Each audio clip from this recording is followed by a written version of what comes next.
जैसा कि आप सभी जानते हैं, इस समय हमारे चैनल पर सन 1900 ईस्वी से लेकर 2000 ईस्वी तक के सभी लेखकों का जीवन परिचय विस्तार रूप से बताया जा रहा है, जिसमें उनके जीवन से जुड़ी सभी महत्वपूर्ण बातों को बताया जा रहा है कि किस तरह से उन्होंने अपने जीवन के कार्यकाल में अनेकों कार्य किए, अनेकों उपलब्धियां हासिल की। हर छोटी बड़ी महत्वपूर्ण घटनाओं को यहाँ बताया जा रहा है। तो आज के अध्याय में हम लोग देखेंगे और जानेंगे ऐसे ही एक लेखक के बारे में जिनका नाम है हरिशंकर परसाई। लेखक हरिशंकर परसाई जी एक भारतीय लेखक हैं। इन्होंने अपने देश के लिए, अपने देश की स्वतंत्रता की आज़ादी के लिए अनेकों योगदान दिए हैं। अपने जीवन के कार्यकाल में अपने देश के प्रति इनका बहुत बड़ा योगदान रहा है और स्वतंत्रता की लड़ाई में इन्होंने बढ़ चढ़कर अपना हिस्सा लिया।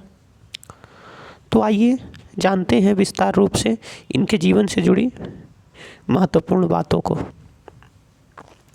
हरिशंकर परसाई जी एक भारतीय लेखक हैं। इनका जन्म 22 अगस्त 1924 ईस्वी को हुआ तथा 10 अगस्त 1994 ईस्वी को इनकी मृत्यु हो गई। हिंदी के प्रसिद्ध लेखक और व्यंग्यकार थे ये। वे हिंदी के पहले रचनाकार हैं जिन्होंने व्यंग को विद्या का दर्जा दिलाया और उसे हल्के फुल्के मनोरंजन की परंपरागत परिधि से उबार कर समाज के व्यापक प्रश्नों से जोड़ा। उनकी व्यंग रचनाएं हमारे मन में गुदगुदी ही पैदा नहीं करती, बल्कि हमें उन सामाजिक वास्तविकताओं के सामने खड़ा करती है जिनसे किसी भी राजनैतिक व्यवस्था में पिसते मध्यम वर्गीय मन की सच्चाइयों को उन्होंने बहुत ही निकटता से पकड़ा है।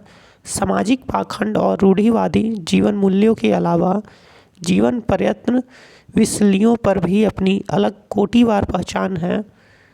उड़ाते हुए उन्होंने सदैव विवेक और विज्ञान सम्मत दृष्टि को सकारात्मक रूप में प्रस्तुत किया है। उनकी भाषा शैली में खास किस्म का अपनापन महसूस होता है कि लेखक उसके सामने ही बैठे हैं। ठिठुरता हुआ गणतंत्र की रचना हरिशंकर परसाई ने की, जो एक व्यंग है। हरिशंकर परसाई 22 अगस्त 1924 को इनका जन्म हुआ था। मृत्यु 10 अगस्त 1995 ईस्वी को हुआ था। इनकी उम्र उस समय 72 वर्ष की थी। जबलपुर मध्य प्रदेश, जो कि भारत में था। इनका मुख्य रूप से पेशा था लेखन कला का ही और व्यंग्यकार का। इनकी मुख्य भाषा हिंदी थी। ये भारतीय राष्ट्रीयता के थे। इन्हें आधुनिक काल का कवि माना जाता है। इनकी विद्या व्यंग में ज़्यादा रुचि रखती है। अब इनकी शिक्षा के बारे में देखते हैं। उन्होंने सेमस्टार ग्लोबल स्कूल इलाहाबाद में RTM नागपुर विश्वविद्यालय से हिंदी में MA की उपाधि प्राप्त की। इनकी जीवन के बारे में देखते हैं। 18 वर्ष की उम्र में वन विभाग में नौकरी की। खंडवा में 7 महीने अध्यापन भी किया। 2 वर्ष 1941 ईस्वी से 1943 ईस्वी तक जबलपुर में स्पेस ट्रेनिंग कॉलेज में शिक्षण की उपाधि ली। सन 1942 ईस्वी में उन्होंने सरकारी नौकरी छोड़ी। 1943 ईस्वी से 1947 ईस्वी तक प्राइवेट स्कूलों में नौकरी की। सन 1947 में नौकरी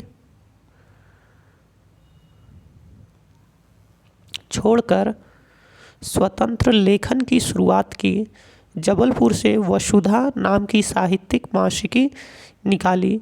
नई दुनिया में सुनो भाई साधो, नई कहानियों में 5वां कॉलम और उलझी उलझी तथा कल्पना में और अंत में इत्यादि कहानियाँ, उपन्यास एवं निबंध लेखन के बावजूद मुख्यतः व्यंग्यकार के रूप में विख्यात हुए। परसाई जी मुख्यतः व्यंग लेखक हैं, पर उनका व्यंग केवल मनोरंजन के लिए नहीं है। उन्होंने अपने व्यंग के द्वारा बार बार पाठकों को ध्यान, व्यक्ति और समाज की उन कमजोरियों और विसंगतियों की ओर आकृष्ट किया है जो हमारे जीवन को दुभर बना रही है। उन्होंने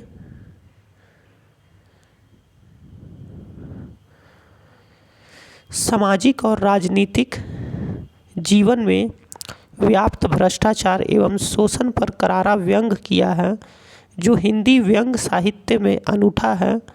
परसाई जी अपने लेखन को एक सामाजिक कर्म के रूप में परिभाषित करते हैं। उनकी मान्यता है कि सामाजिक अनुभव के बिना सच्चा और वास्तविक साहित्य लिखा ही नहीं जा सकता। परसाई जी मूलतः एक व्यंग्यकार हैं। सामाजिक विसंगतियों के प्रति गहरा सरोकार रखने वाला ही लेखक सच्चा व्यंग्यकार हो सकता है। परसाई जी सामयिक समय का रचनात्मक उपयोग करते हैं। उनका समूचा साहित्य वर्तमान से मुठभेड़ करता हुआ दिखाई देता है। परसाई जी हिंदी साहित्य में व्यंग्य विद्या को एक नई पहचान दी और उसे एक अलग रूप प्रदान किया। इसके लिए हिंदी साहित्य उनका ऋणी रहेगा। उनके द्वारा लिखी गई प्रमुख रचनाएं जो इस प्रकार हैं। व्यंग में विकलांग श्रद्धा का दौर,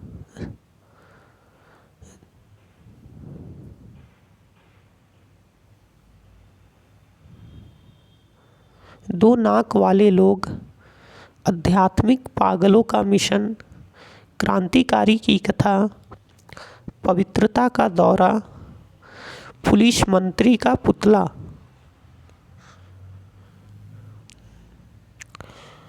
वह जो आदमी है ना, नया साल, घायल बसंत, संस्कृति, बारात की वापसी, ग्रीटिंग कार्ड और राशन कार्ड, उखड़े खंभे, शर्म की बात पर ताली पीटना, पीटने पीटने में फर्क, बदचलन, एक अशुद्ध बेवकूफ़, भारत को चाहिए जादूगर और साधु,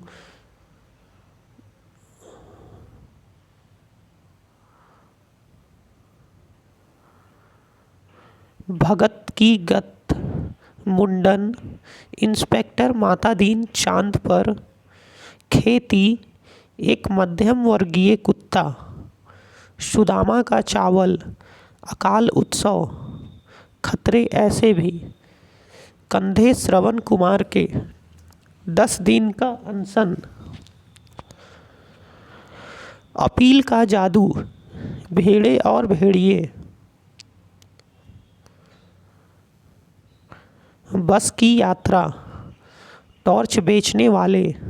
इस तरह से उन्होंने अनेकों कहानियाँ लिखी अपने जीवन के कार्यकाल में। इसके अलावा उन्होंने निबंध भी लिखे हैं जो इस प्रकार हैं। अपनी अपनी बीमारी, माटी कहे कुम्हार से, काग भगौड़ा, प्रेमचंद के फटे जूते,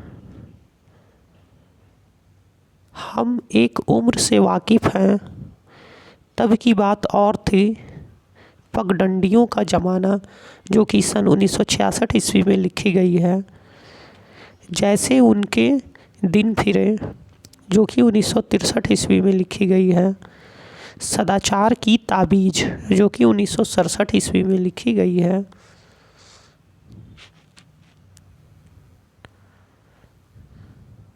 शिकायत मुझे भी है, जो कि सन 1970 ईस्वी में लिखा गया है, ठिठुरता हुआ गणतंत्र, जो कि 1970 ईस्वी में लिखा गया है, अपनी अपनी बीमारी, जो कि 1972 ईस्वी में लिखा गया है,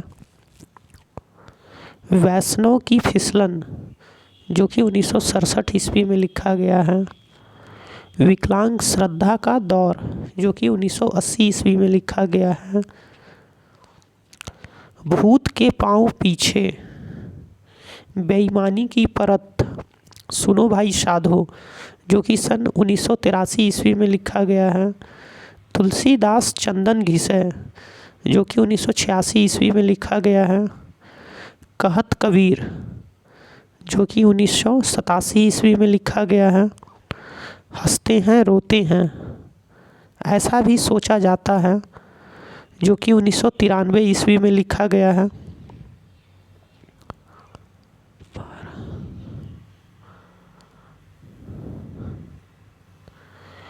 पाखंड का अध्यात्म, जो कि 1998 ईस्वी में लिखा गया है।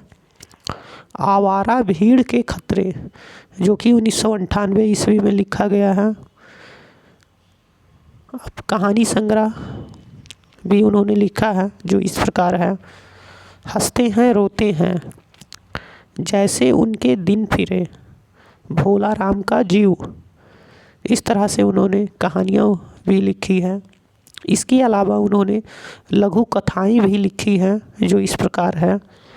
जैसे उनके दिन फिरे, भोला राम का जीव, हंसते हैं रोते हैं। अब उन्होंने इसके अलावा बाल साहित्य में भी कुछ लिखा है। चूहा और मैं के नाम से उन्होंने एक बाल साहित्य लिखा है। इसके अलावा उन्होंने पत्र भी लिखा है। माया राम सुरजान के नाम से उन्होंने एक पत्र लिखा है। उपन्यास भी उनके द्वारा लिखा गया है, जो इस प्रकार है।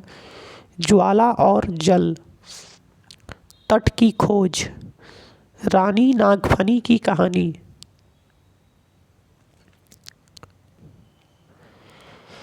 इसके अलावा उन्होंने संस्मरण भी लिखा है, जो इस प्रकार है।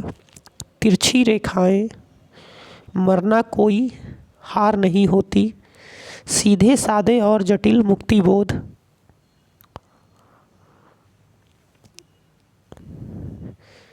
इसके अलावा उन्होंने आख्यान भी लिखा है, जो इस प्रकार है। चंदे का डर, अपना पराया, दानी, रसोई घर और पैखाना, सुधार, समझौता, यस सर, अश्लील। परसाई रचनावली, साजिल्द तथा पेपरबैक, 6 खंडों में, राजकमल प्रकाशन, नई दिल्ली से प्रकाशित किया गया था।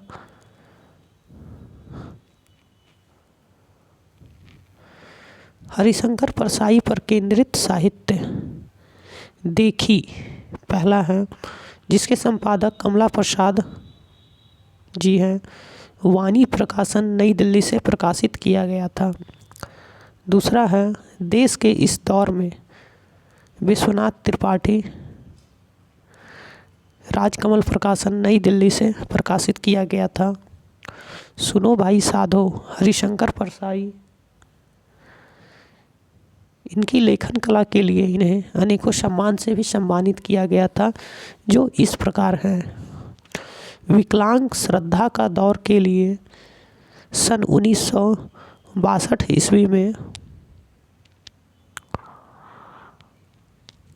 साहित्य अकादमी पुरस्कार से भी इन्हें सम्मानित किया गया था।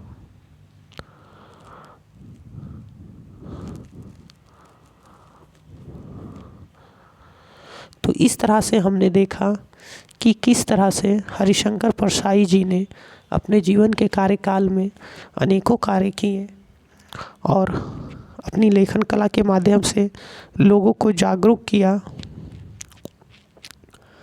अपनी आधुनिक कला और संघर्ष के लिए इन्होंने अपने जीवन भर प्रयत्न करते रहे और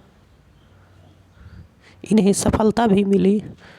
तो आज के अध्याय में इतना ही। हम लोग फिर मिलेंगे एक नए अध्याय में और जानेंगे एक नए लेखक के जीवन के बारे में। धन्यवाद। जय हिंद, जय भारत।